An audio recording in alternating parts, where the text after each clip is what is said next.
Oui, il existe une seconde formation, c'est le perfectionnement en patronage. Donc comment on le propose, ce perfectionnement en patronage? D'abord, il faut avoir fait le CAP, ça c'est déjà important. Alors pas forcément passer l'examen, mais en tout cas avoir terminé son cursus des 6 mois de formation de CAP. À la suite de ce CAP, si vous voulez faire un perfectionnement en patronage, il faudra absolument faire un stage en entreprise que vous ferez chez nous, vous n'avez pas besoin de trouver d'entreprise. Donc vous ferez dans la partie entreprise TIA qui, je le rappelle, fait du sur-mesure, de la retouche et on fabrique notre propre marque. Donc on fait tout type de vêtements dans notre propre marque, donc vous pouvez être amené à faire un peu tout type de vêtements et pourquoi pas de l'accessoire. Encore une fois, j'avais dit tout à l'heure, mais le stage, ça peut être aussi le moment de travailler par exemple de la retouche puisque c'est pas fait pendant le CAP et on se fixe un objectif de stage qui est en fonction du projet professionnel que vous vous êtes fixé après la formation, quel est vraiment votre objectif. Et là, en fonction de ça, on va réajuster un stage qui peut être un peu orienté suivant vos objectifs. Dans un second temps, donc le perfectionnement au patronage qui viendra donc après ce stage. Disons que le perfectionnement au patronage, on va dire que c'est un niveau d'école supérieure de modélisme, mais uniquement sur, on va dire, un chapitre d'une école supérieure de modélisme. C'est-à-dire qu'on ne va pas faire tout ce que fait une école supérieure en modélisme. Ce qu'on va s'être fixé comme objectif, c'est uniquement la partie patronage en version papier.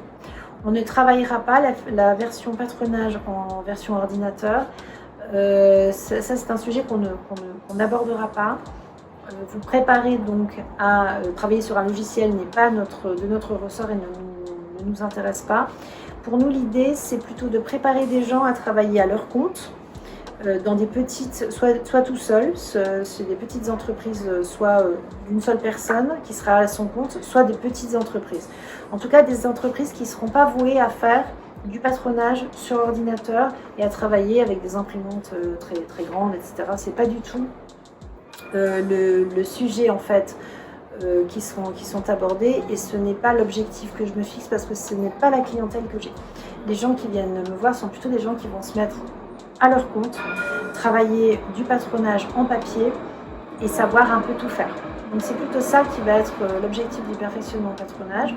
Le perfectionnement est divisé en 3 parties qui sont possibles. C'est-à-dire qu'on peut, en fonction de l'objectif qu'on va se fixer sur cette formation, on peut les onduler, les varier en fonction un petit peu de ce qu'on veut faire. Ce que je veux dire par là, c'est que par rapport au CAP qui est très organisé d'une manière focus, vraiment qu'on ne peut pas vraiment négocier, qui est une formule préparée et qui n'a pas de modification possible, qui doit être respectée dans l'ordre et la façon dont on l'a mise en place. Par contre, le patronage, c'est un petit peu différent. On peut effectivement moduler ces 3 gros chapitres un peu selon ce qu'on se cible et ce qu'on veut faire. Donc les 3 chapitres sont organisés comme ceci. La première partie, c'est qu'on va déjà reprendre ce qu'on a appris dans le CAP. Et comme le CAP reste relativement sur, on va dire, une façon assez théorique, donc on fait la mise en pratique de patronage, mais on n'a pas suffisamment de temps dans le CAP pour aller au bout. On voit les patrons, mais on les voit d'une manière théorique, mais on n'a pas le temps de les faire en version papier et tissu.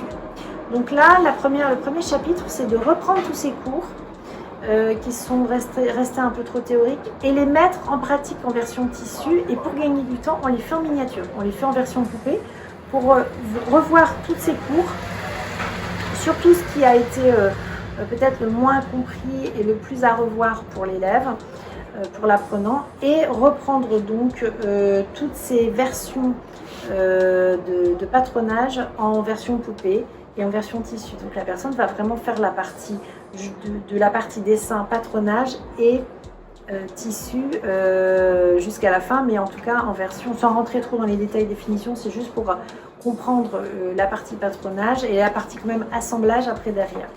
Donc ça c'est la première chose. Le deuxième chapitre, on va faire du patronage complexe. Donc là on part sur des patrons Haute couture, on est plutôt orienté sur des patrons japonais, nous en tout cas c'est plus notre volonté, sur des patrons très excentriques, japonais, pour vraiment mettre en pratique ces connaissances du premier chapitre, mais sur du patronage de haute voltige, hein, j'ai envie de dire, donc sur du patronage qui va être complexe, avec des choses très haute couture, on va dire, hein, voilà. La troisième partie, là on vous accompagne sur la réalisation d'une capsule, d'une collection qui vous sera propre, qui sera votre première collection. Et là, on vous accompagne sur la fabrication de votre première collection. Avec toute la partie, on peut vous accompagner sur la partie un peu plus stylistique. Pour les gens qui ont peut-être moins au départ, un peu moins d'idées, qui ne savent pas trop vers quoi s'orienter. Donc on peut vous aider aussi à affiner, à affûter un petit peu votre style.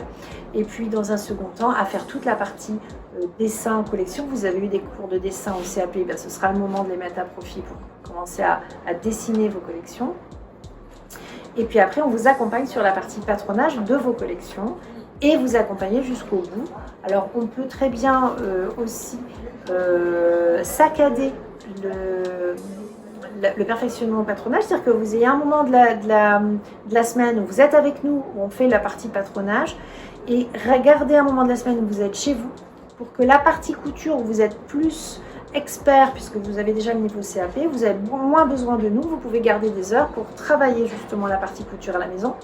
Et la semaine d'après, on repart sur un nouveau modèle et ainsi de suite. Pour capitaliser vraiment sur cet espace-temps de patronage en faisant du patronage et quand vous êtes à la maison, faire la partie couture. Ce que je veux dire par là, c'est que quand vous êtes sur cette conceptualisation d'une capsule, vous pouvez très bien, préparer l'entièreté d'une capsule avec une partie entreprise, école, je fais le patron, une partie à la maison où je fais la partie couture et donc je vais vraiment aller du dessin jusqu'à la fin de la fabrication du modèle et ainsi de suite en accélérant effectivement ainsi de suite sur l'entièreté d'une capsule avec plusieurs modèles conceptualisés, ça peut être peu importe. Encore une fois, c'est l'idée qu'on sera ensemble de ce que sera cette capsule, de ce que sera ce premier projet de travail ensemble. C'est des choses qu'on doit évoquer ensemble, qu'on peut pas, qui seront propres à chacun et qu'on devra voir ensemble. Le perfectionnement au patronage n'a pas un délai particulier. C'est pas comme le CAP qui est de 480 heures. Là, le perfectionnement au patronage, c'est quelque chose qu'on va voir ensemble. D'abord, le budget est plus cher puisque le CAP est de 12,50 € de l'heure. Là, par contre, le perfectionnement est de 35 € de l'heure. Donc, c'est plus cher. Et donc, on va plutôt réfléchir dans un autre sens en se disant, voilà, moi, je veux faire ce perfectionnement, j'ai tant de budget, qu'est-ce que je vais faire avec ce budget? Comment on va découper les 3 chapitres? Est-ce que je fais les 3? Est-ce que je ne fais pas les 3? Et comment, effectivement, quelles sont les priorités? Et quel est le temps que je peux allouer à cette formation? Voilà.